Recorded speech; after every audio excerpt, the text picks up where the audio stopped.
All right. Well, while people start to filter in, I'll just give a brief introduction.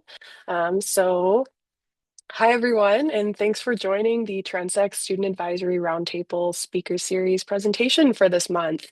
My name is Chloe Canning, and I am a PhD student in the School of Environment and Sustainability at the University of Saskatchewan, which is on Treaty 6 territory in the homeland of the Métis.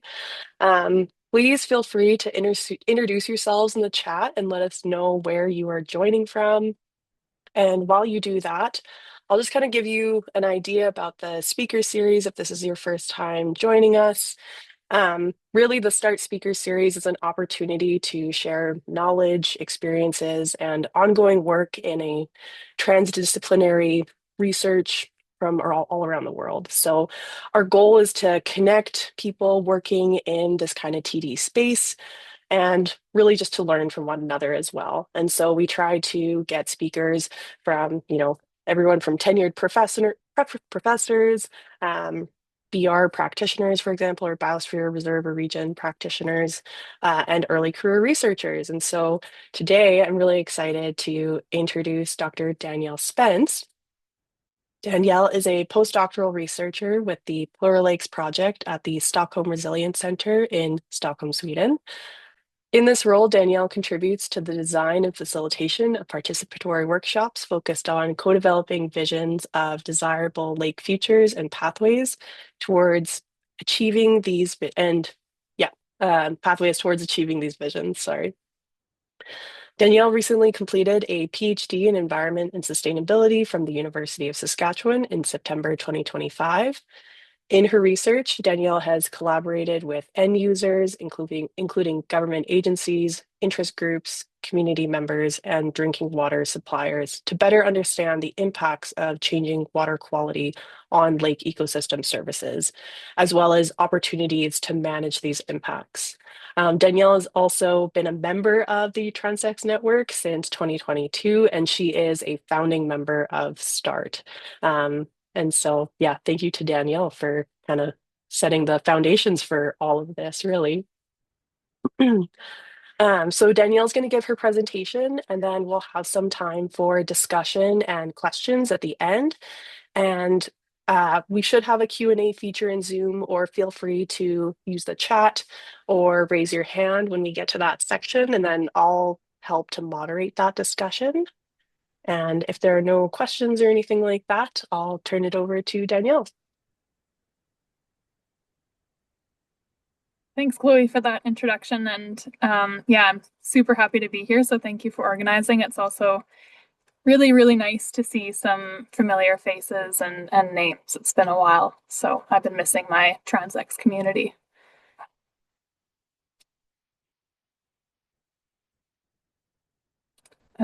Should I go ahead and share my slides or just give a few? Okay. Sounds good.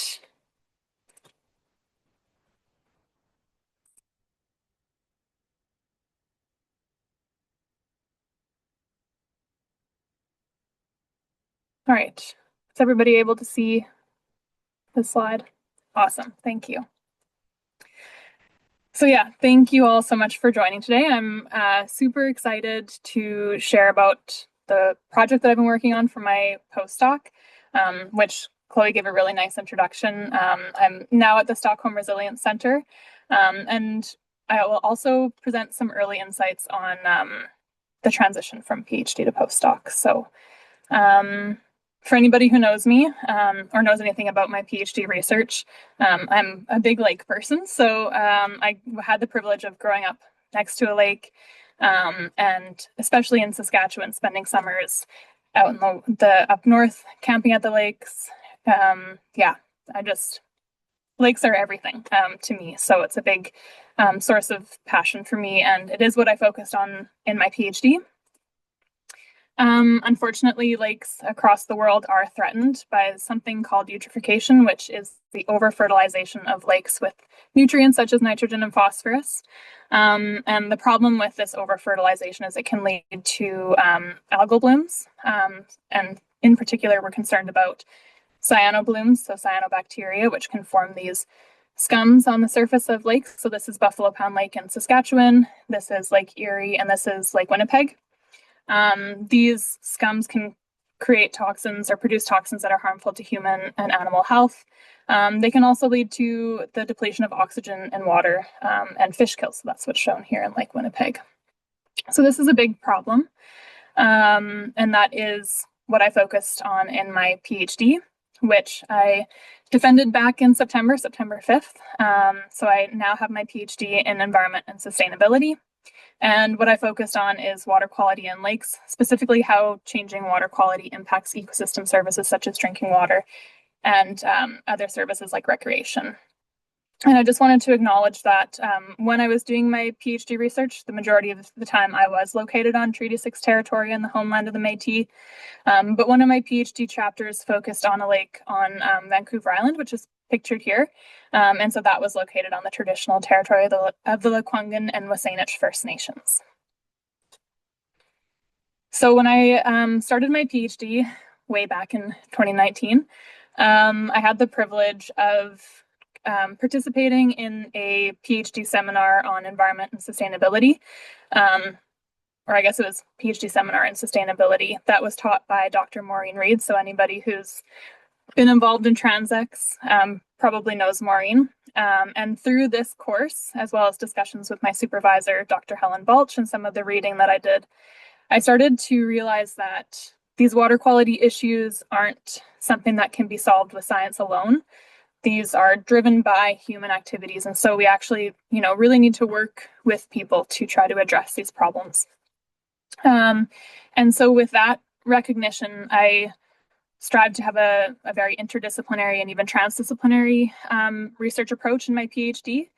But as I was doing that research, I really felt like I needed to gain more skills and knowledge in social science. So I was really driven to, gain these skills so that I could better engage in inter and transdisciplinary research. So that led me to TransX. You'll see from these photos probably some very familiar faces. I started with TransX back in 2022 when I participated in the mini-till. For those who haven't participated in a till, it's a transdisciplinary international learning laboratory. And so that picture is in the bottom, it's my bottom right corner, with my group that I worked with there. And that was a really important learning experience for me about transdisciplinarity and also about collaboration and intercultural collaboration in particular.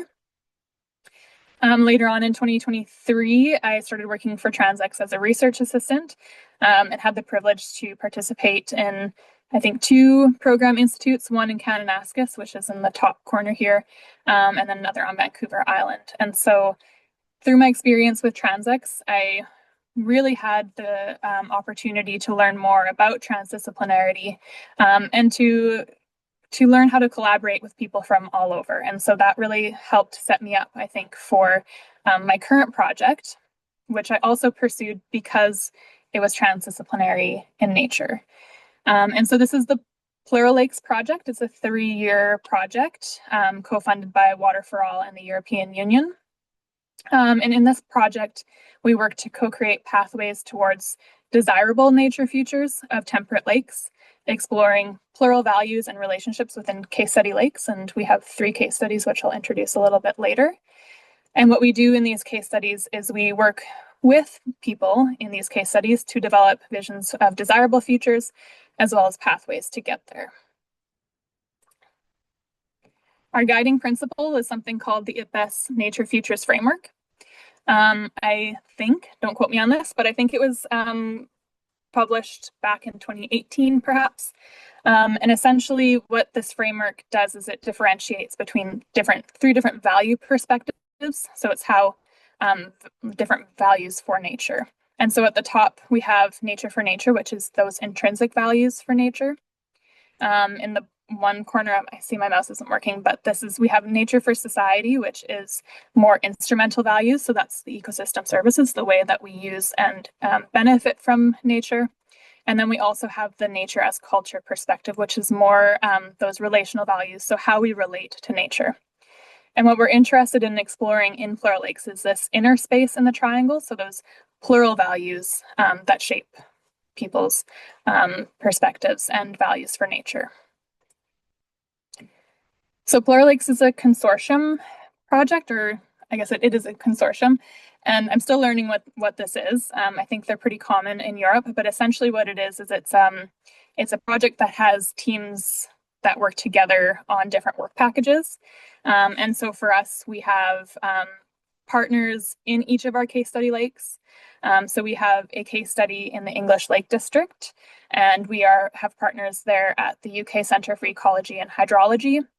We have a case study in the Netherlands, which is the Frisian Lakes, and there we have partners at Radboud University and the Netherlands Institute for Ecology. And then we also have a case study in Eastern Finland, and there we have partners at the Finnish Environment Institute as well as the University of Eastern Finland. And then we're here in Stockholm, kind of working as the case coordinators. So unfortunately, no case study in Sweden. Within PLURALAKES, we have, as I kind of mentioned, several different, I guess 5 different work packages. The first and 5th work package focus more on the project management, coordination, and knowledge weaving across case studies and work packages. And then our second work package is really focused on developing systems knowledge. So that's trying to understand these challenges or what the challenges are in each case study lake and how this impacts people. And then we work to develop target knowledge. So that's that visioning process where we figure out what would we like these lakes to look like. And then we have a transformation knowledge work package, which figures out, okay, so we have our systems knowledge where we are, and we have our target knowledge where we want to be. How do we actually get there? And our overall goal for PLURALAKES is to operationalize the NFF for lakes. It's one of the first projects to do that for lakes, but also to contribute to better informed or more informed decision-making processes in each of our case studies, with the overarching goal of contributing to thriving lakes with sustainable and equitable interactions with people. So just kind of giving a sense of like what our overall approach is. In each case study, we develop that systems knowledge. So we want to, dive into what's going on in each of those case studies. And then we work with local actors in a series of workshops to co-develop visions for desired lake futures. So that's that visioning process. Then together with this systems knowledge and the visions, we translate our desired futures into narratives and targets to work towards. And then we move into the pathways process, which we have kind of simultaneously working on engaging in workshops with those same local actors to co-develop pathways to achieving the desired futures. So we know where we want to go, but how do we actually get there? And at the same time, we have a team in the Netherlands that are working on modeling pathways to these desired futures so that we also have some quantified pathways to how we can actually achieve these visions. And at the end of the project, what we're hoping to have is bring those pathways and visions together to provide some policy briefs that are providing strategies, telling decision makers, this is what your community wants, these are the visions they want to work towards, and here are some strategies to actually achieve that vision or those visions. So to date, we've had 2 visioning workshops, one in the English Lake District, one in Finland, and we have our first visioning workshop in the Netherlands coming up in May. And we've had 1 pathways workshop just a couple weeks ago in the UK. So just to kind of give you a sense of what actually happens in those workshops when we get together with local actors. I'll start with that visioning process because that's really what sets the stage. So we invite local actors to join our workshops. And then one of the first things we do in our workshops is put a triangle on the ground with tape is what we've been using. And then we label the different value perspectives. So we have nature for nature, nature for society, and nature for culture. And we ask people to physically position themselves along those triangles to align themselves with the value perspective that they feel they most relate to. It can either be professionally or personally. And then we form groups based on where people kind of locate themselves on that triangle. When they're in their groups, they work together to define their desired vision or visions for the lakes. And then using a tool called the X curve, they actually work to better describe that vision and how we can kind of work towards or what needs to change to actually enable that vision to come to be.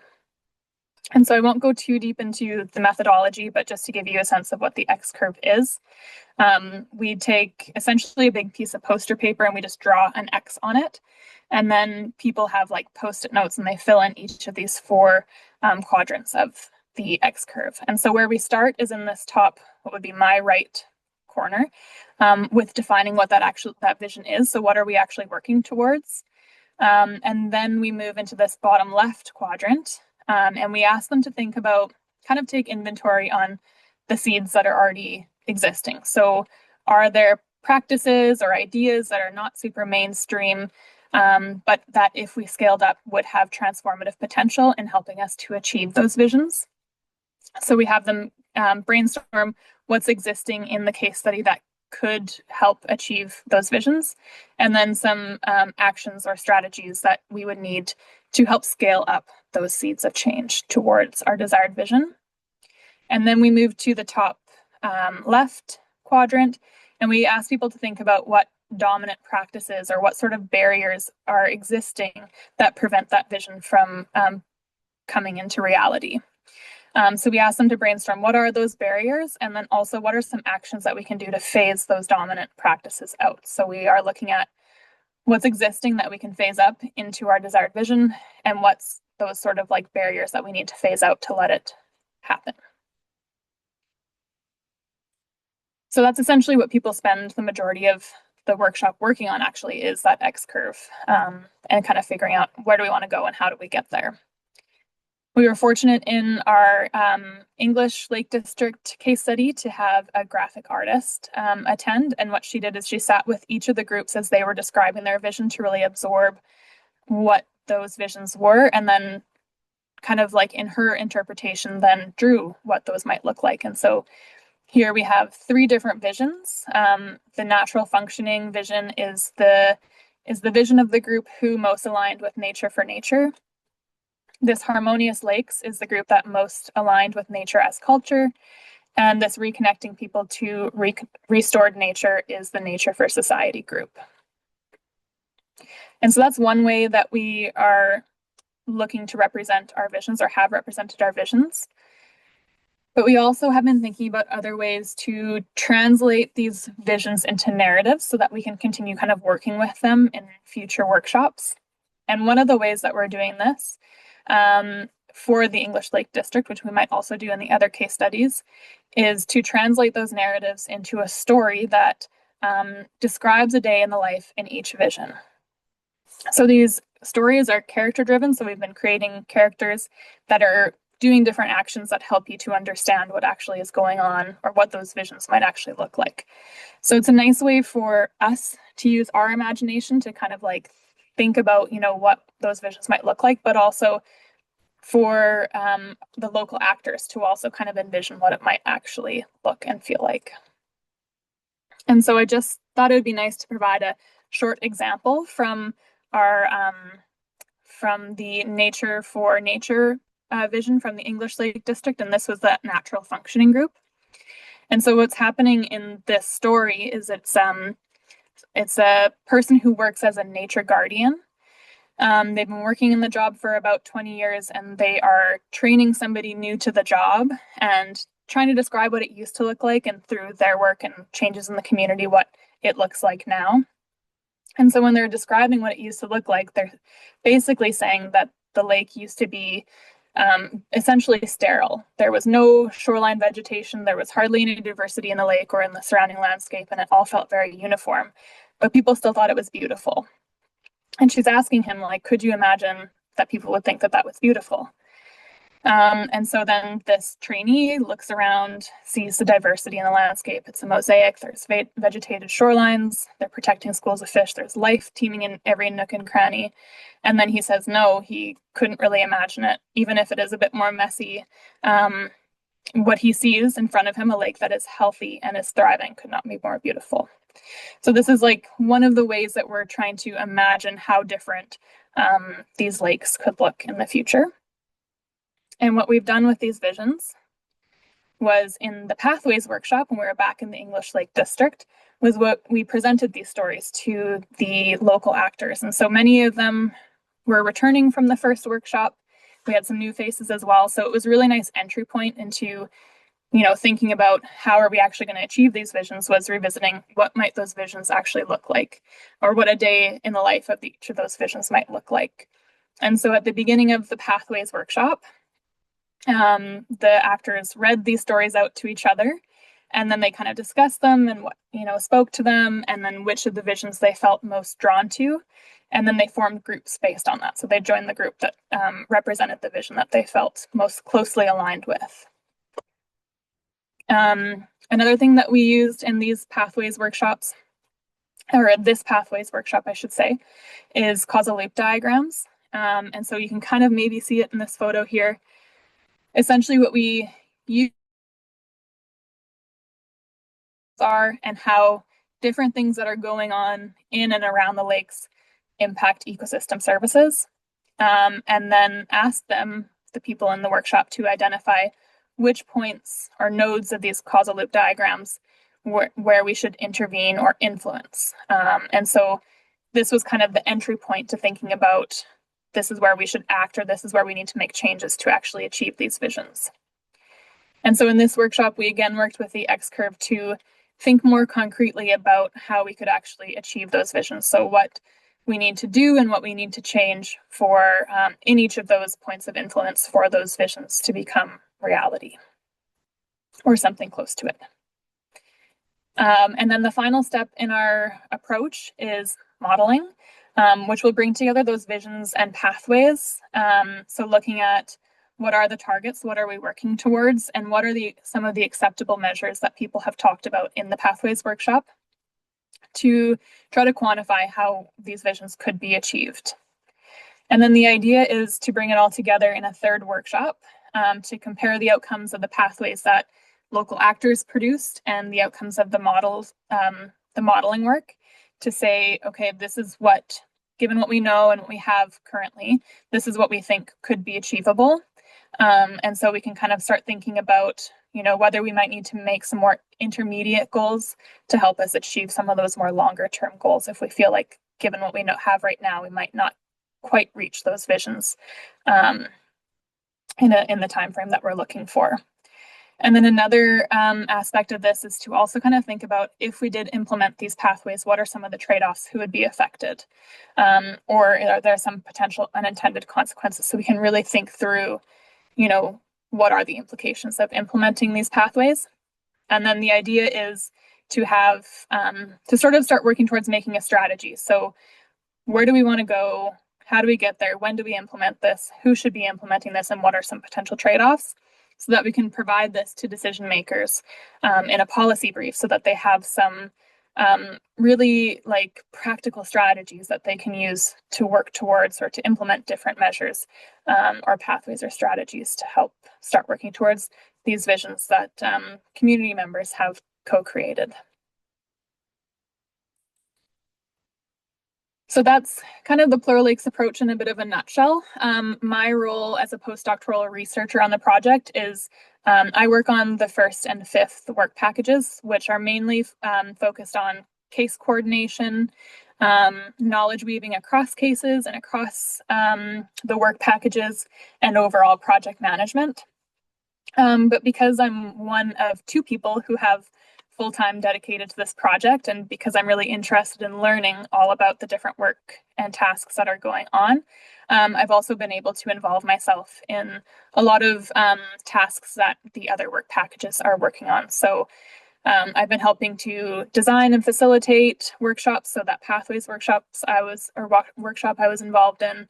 I've been designing and conducting surveys and interviews, which help us to evaluate the workshops themselves, but also to present some of these visions and strategies to the broader community and get their input on this work as well, because only a limited amount of people are able to attend these workshops. And so we want to get broader input on, do these visions actually reflect what the community would like for their lake, or what they desire for their lake future. It's still early days, but I'm also starting to think about with the team what we actually do with this qualitative data at the end of these workshops, and how we bring that forward. And as I mentioned, helping to engage in some creative writing, which has been really interesting. Um, so one thing I was going to add was that for anybody who's been involved in Transx for over a year now, you probably would have been involved in some extent in their evaluation for their midterm reporting. And so inspired by this, I've also been creating an evaluation plan for the project as a whole so we can better understand what impact we're having on our workshop participants, our case studies, as well as the researchers.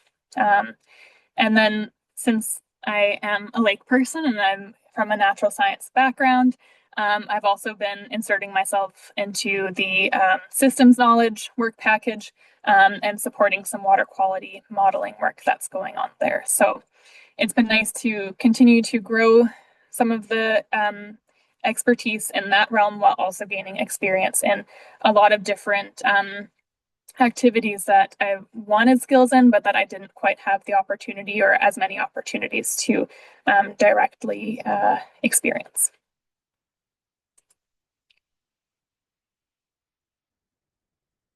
So overall, PLURALAKES has been it's been a very fun project to work on. I mean, there's so much going on in the project and so many different things you can get involved in and learn. But like beyond that, it's just been like a really fantastic team and people who are just very, I would say, like supportive and like fun to work with. Every time we get together, it feels like we've known each other for a long time, even though we've only been working together for less than a year. I guess I've been here for 5 months and we've only met in person 2 or 3 times, but it's been a great group to work with, and it's also been super fun learning from the local actors in each of our case studies as well. So it's been a real privilege working on this project. I included a QR code in case anybody was curious and learning more about PLURALAKES. We do have a website, and on that website we have a link to our LinkedIn page where we often update on what we're doing and provide more details on these pathways workshops and the visioning workshops as well, but most recently the pathways workshop. So that's it for PLURALAKES. When I was talking with Chloe, we also talked about providing some early insights on the transition from PhD to postdoc. I defended my PhD September 5th, and by September 19th, I had moved to Stockholm. And then 3 days later, went to Finland for our first visioning workshop. And it's very like me to just like dive headfirst into things and then suffer the consequences later. So I just want to give that framing before I kind of talk about the transition, because I think that's important that everybody's journey will be, very unique to yourself, what you're researching, and also how different that postdoc is from what you're doing in your PhD, and also if you have an international move, because that always really adds a lot of complexity to the transition. So it wasn't like always super easy. It was a really quick transition. It's a new field, new-ish, I say, because when, like here at the Stockholm Resilience Centre, there is a lot of social science research that goes on, and that's kind of where I wanted to be and to be growing. But it's a bit like learning a new language, and I don't just mean like Swedish. Like learning the language of social science has also been an interesting challenge. I have a glossary with words that I hear on the daily basis that I'm just like, I don't know what that means. So a lot of learning. I have a large team that's also spread out, across Europe. So that's also can be a bit of a challenge. It's a new home, it's a new routine, it's a new city, a bigger city than I'm used to, navigating public transit, navigating getting, the residence permit and stuff like that. But all of that aside, the opportunity to like meet new friends, gain new colleagues, people that you wouldn't have met otherwise. The opportunity to learn. I mean, it's a lot, and I think, yeah, I think that you can be strategic about what you learn and really, immerse yourself in it. But overall, like gaining new skills, experiences, and ways of doing and working and doing research. It feels like a little bit like before when you're in your PhD, often you work very independently. And so it's mostly just you doing the work, your supporter, your supervisor supporting you. But now it's like a little bit like being an undergrad and being put on a big team project or group project and trying to like learn how each other works, what works well for some people might not work well for other people. So just kind of developing those relationships and also like learning people's work styles. So it's been really it's been a really great experience, but it's a big change. And so I think just like kind of knowing that going into your postdoc that it will be different from your PhD, but it very much depends on again what you do. And yeah, if you stick in your same field and if you don't add that layer of like moving internationally, then I think that it could be a pretty easy adjustment, where you have a lot more flexibility to like pursue different projects that you're interested in as well, which is a really fun aspect of being in a postdoc. It's like no 2 days are the same, and you can really explore what you're interested in. Not that you couldn't in your PhD as well, but you had that kind of deadline that you were working towards. So I'll just end with some little bits of advice that if I were looking back, I'd probably give to myself. Um, and hopefully it's useful for some of you as well. So look for something that you're excited about, and ideally a team that you enjoy working with. I know you don't always get the opportunity to work with somebody before you jump on a new project, but um, yeah, I think that's really important because then when you are faced with the challenges of like moving and starting somewhere new and starting something different, then you're excited about it and that really keeps you motivated. And then I think like for your postdoc, I mean, a lot of times people do more than one, so you can also be strategic about having one postdoc that's more similar to your PhD work and you can grow your expertise in that field.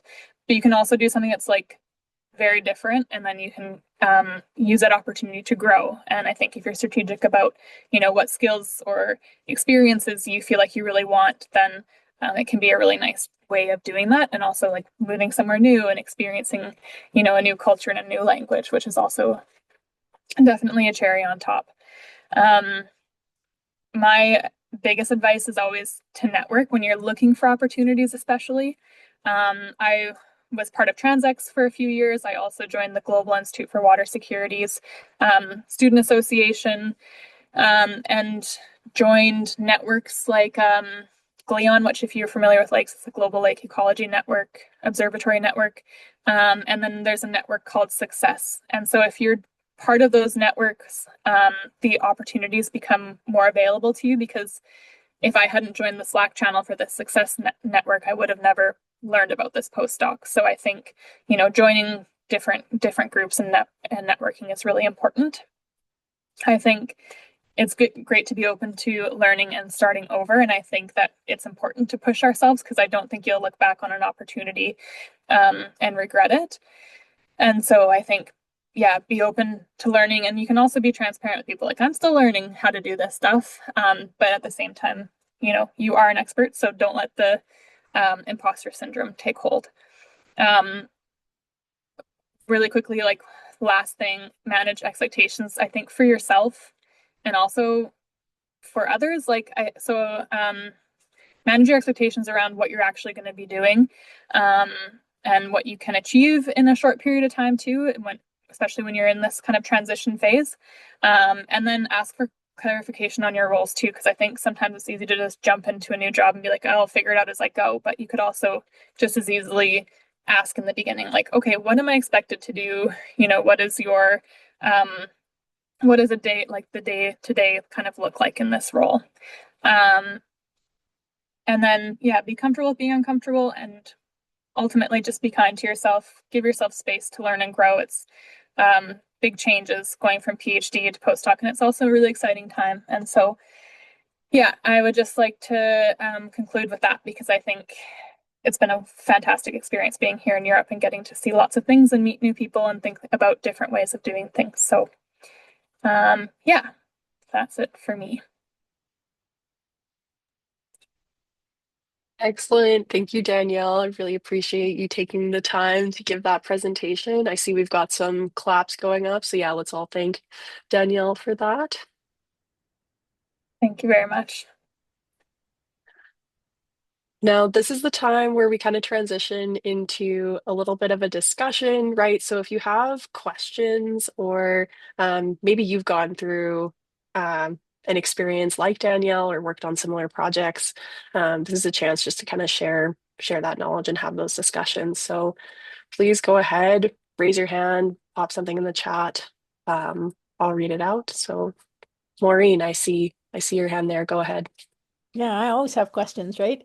Thank you, Danielle. That was a really, really interesting summary.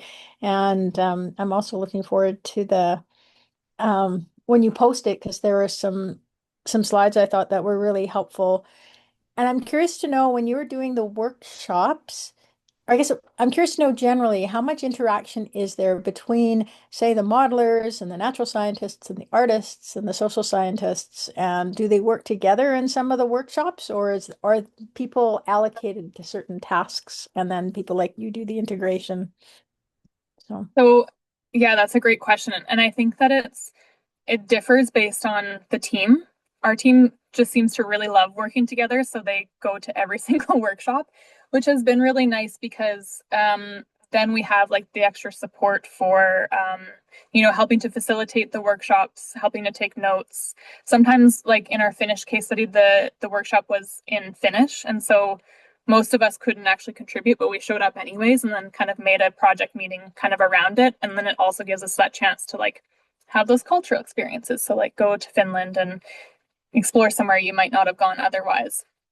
And then to support anything that the project, the case study leads in those case studies needs. So, but that being said, like I've heard other projects where they don't interact quite as much. They might not hear from each other for a while, and it's supposed to be like very coordinated, and that's really supposed to be my role. But it's been a very easy job for me because everybody's working, they're meeting independently, they're sharing like the workload. So the modelers have been in contact with all of the other teams and getting data from them and figuring out what they have and what they need to kind of move forward. So it's a nice team in that sense that you don't really need to do much coordination. They kind of coordinate themselves. So the collaboration has been very close, I would say, across our team. But yeah, it's not the same for everybody.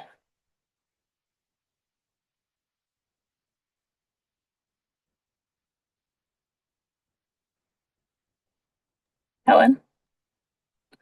Thanks, Danielle. That was great to hear the update and sounds like super exciting work. I was thinking about your workshops and the tape on the ground with the triangle. And I have kind of two questions on that. One is you organize people by groups for their visioning. Did you think about mixing them? And I know you joined partway, so maybe didn't get a vote in that. But the other question is, do you see people having coherent or different visions and goals, depending on where they situated themselves? Yeah, that's a great question. In our Finnish case study, the visioning workshop there, we did mix people up, and it was mostly because it was a fairly small group of people who some of them had worked together before, so we wanted to make sure that there was more diversity in the groups of people who maybe hadn't met each other before. Um, the interesting thing is there are some very common elements across divisions, even in those case studies where we have split people by like where they kind of fell on the triangle, mostly because they were like in the middle of everything, because they're like, oh, I really care about nature for nature, but it's also, important to society. And so my job is working in drinking water provision or something like that. So they might fall a little bit along between those two value perspectives. And so when we were writing the visions, like there were so many common elements that when we presented it back to them, they were very much like, I like something from every single one, and I don't want to choose between the three. And that was really nice to hear because then I think you can also really prioritize those elements that you have really common, I guess, values for, or that most people tend to value. Some of the, I guess, because we're also trying to encourage like the transformative thinking, so thinking about a very different future from what is currently. So in encouraging that, I think there can be some more, I don't know if you want to call them like extreme, but like more divergence in like the things that come through. So like for example, in the Nature for Nature one, there was a big discussion around land sharing versus land sparing, and they felt that some parts of the land shouldn't be accessible to people, whether that be along the shoreline or in the watershed. And so those are a little bit more contentious, but we also want to enable those kind of more plural or diverse values, because we also recognize that no two visions are going to be alike and everybody will have a different vision for the future. And so it's kind of hard to like bring that all together in a cohesive way, I guess.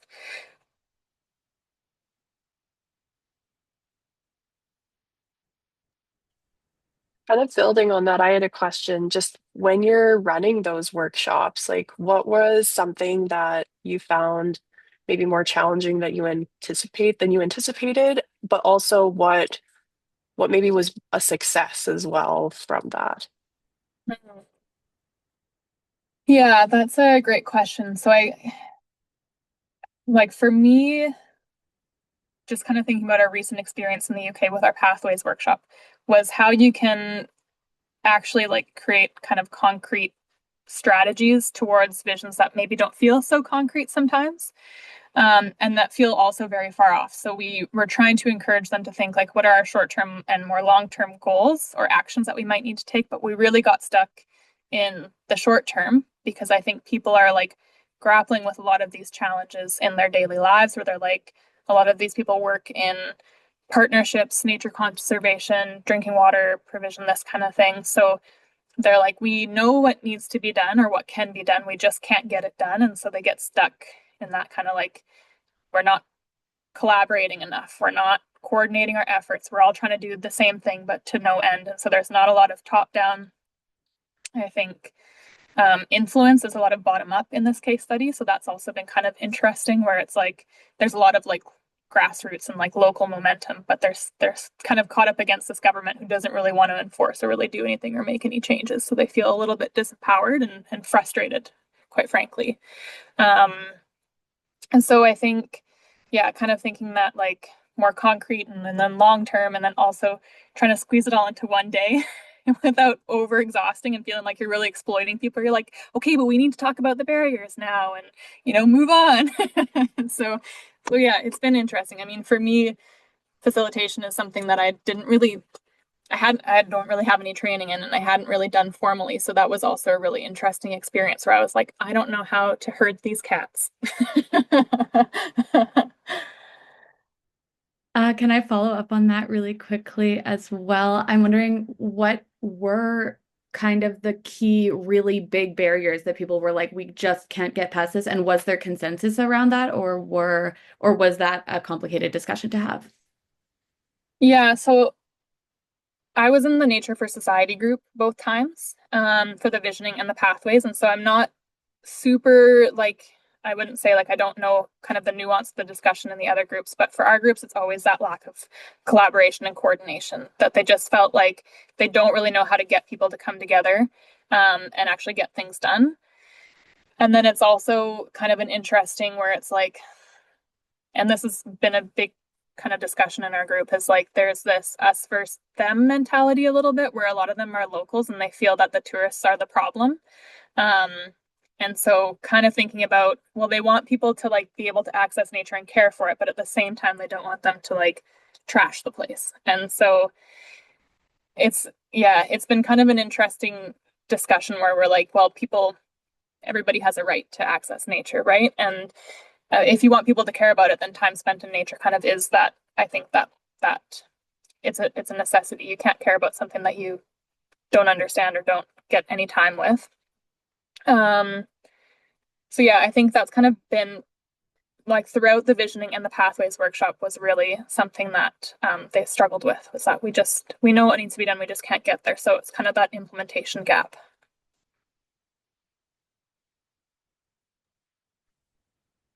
Maureen, I see you have a question in the chat, and then I'll also let you, yeah, ask it. Yeah, I was just going to ask the same question. I was really curious because I was also in a set of workshops where there were artists present, and I was curious to know not just what the artist drew, which is lovely, but what did they bring to the session? Did they ask questions of the group that were different, or like how did the artists interact during the workshops? So I think, like, at least for our group, they didn't really interact much. They were mostly there to absorb, hear what people were saying, and then turn that into artwork. Um, that was our one experience. We think we'll work with this person again, this artist, to kind of illustrate or maybe even map how we get from where we are to those visions. And so the next stage is like kind of completing those stories. And so I anticipate there being a bit more interaction there, but we're thinking about hiring an artist for our visioning workshop in the Netherlands, and maybe that will be different. But yeah, for the most part, they were just kind of there and listening. And then, yeah, representing that visually. Yeah. I've just seen that more in Europe than I have here, and I think it's a really interesting thing to think about. Yeah. Yeah. I've also seen some workshops where they actually get the participants to do the artwork, to like Oh, use materials that they have available, like kind of bricolage or whatever it's called, and then just like, yeah, visualize in a way or represent artistically like what those futures might look like. And then they've also done some workshops where the participants actually create the story arc, and they write the stories themselves. They create the characters, they create the story arc, and they describe what those futures look like. So there's some very like cool like science fiction ocean futures papers that talk about like the stories. So yeah. I went to a workshop last week where they were using Lego as serious play, and we've done that in Sens, but it was done slightly differently, and I thought it was quite effective, even for me, who's not artistic. But what she also, the facilitator also said, is that literally taking the time to select the pieces and the time to and to put it in your body as you're physically working it through, sometimes you get deeper responses from doing that work yourself than just talking, which I thought was interesting. Yeah. yeah, that is super interesting.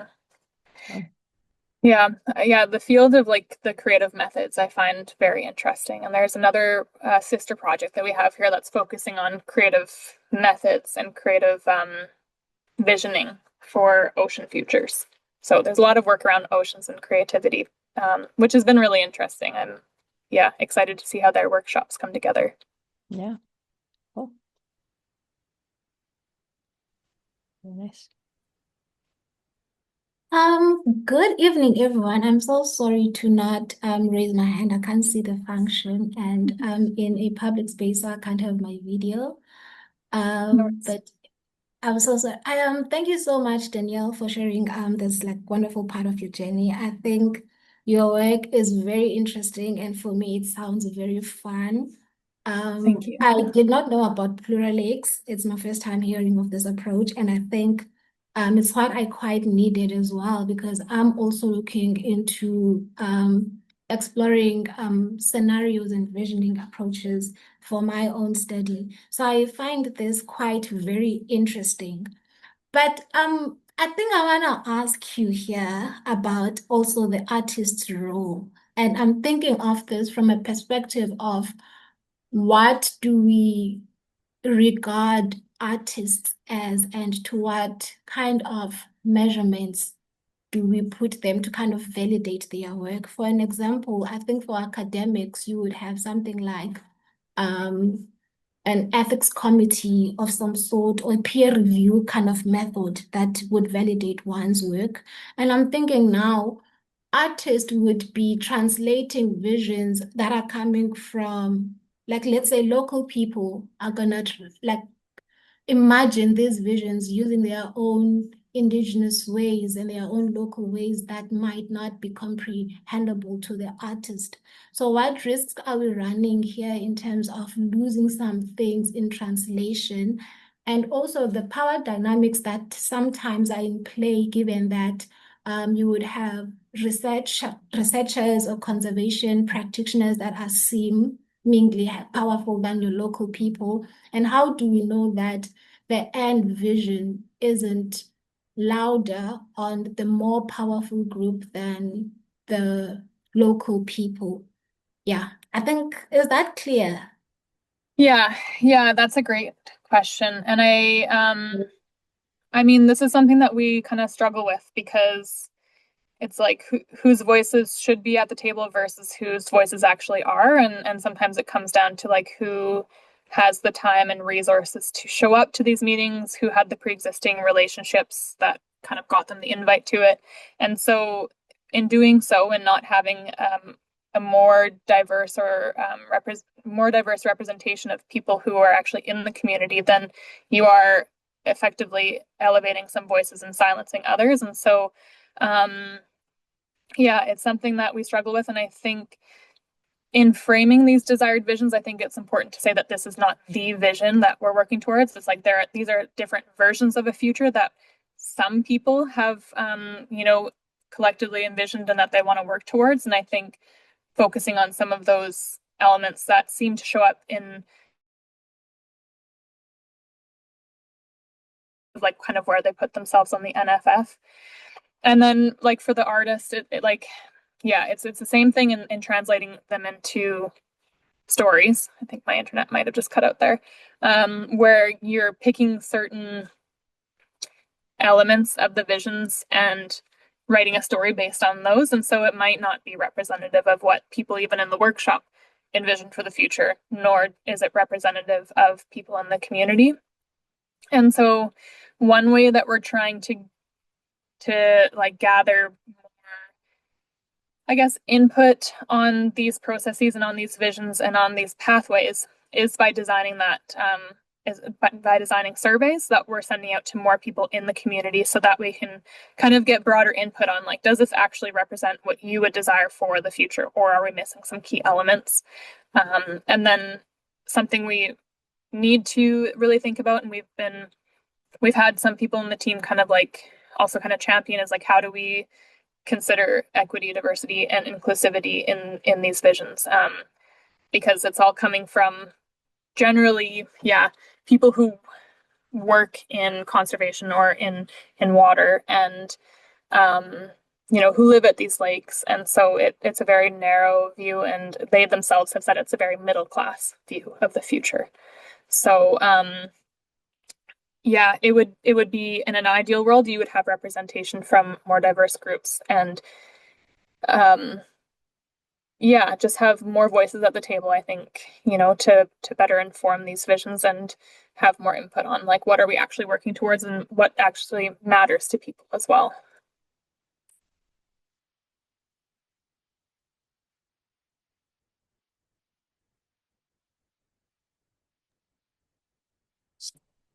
Excellent. I have another question for you, Danielle.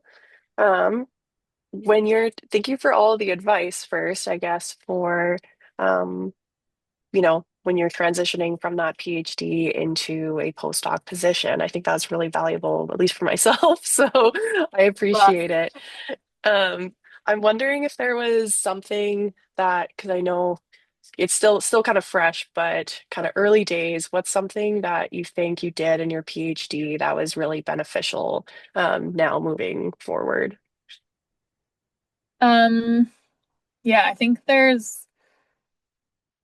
guess there's two things. There's having an amazing supervisor who's here in the room with us. And so knowing, I feel like having somebody in your corner like that always makes you believe in yourself. And so I just like, what would Helen say? I'm fighting the imposter syndrome through that.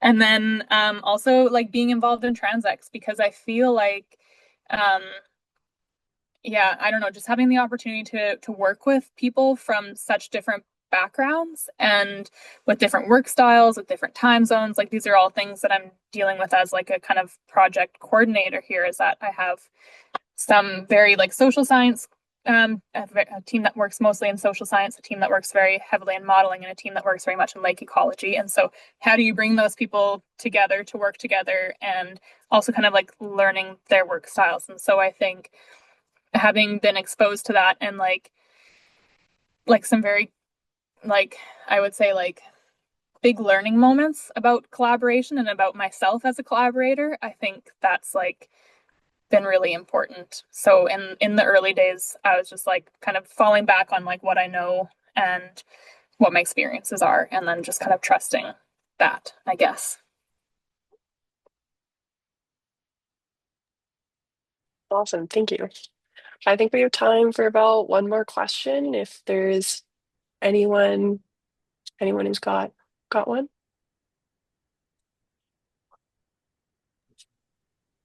Maybe just a comment, Danielle. I think what you're saying, because one of the things we're thinking about now for continuing education in transacts is facilitating collaboration.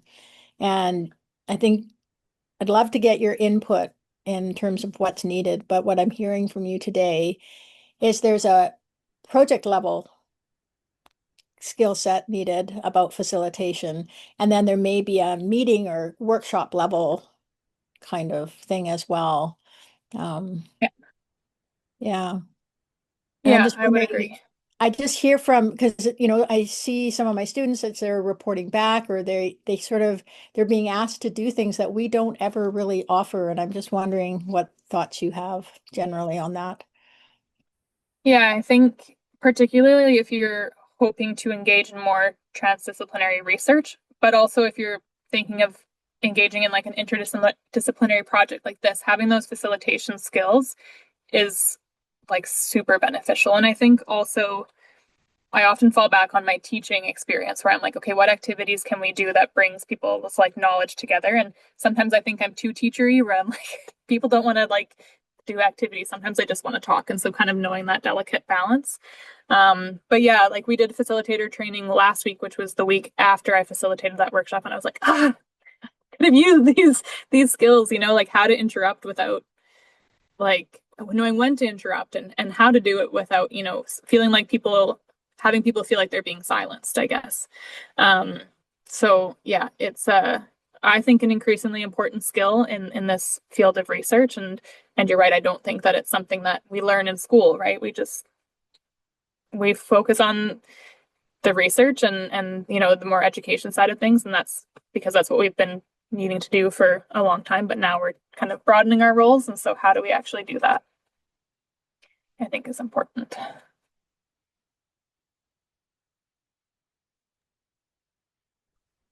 Awesome. Okay, well, just to be cognizant of the time for everyone, I know if you're in Europe or in South Africa, it's getting a little late for you.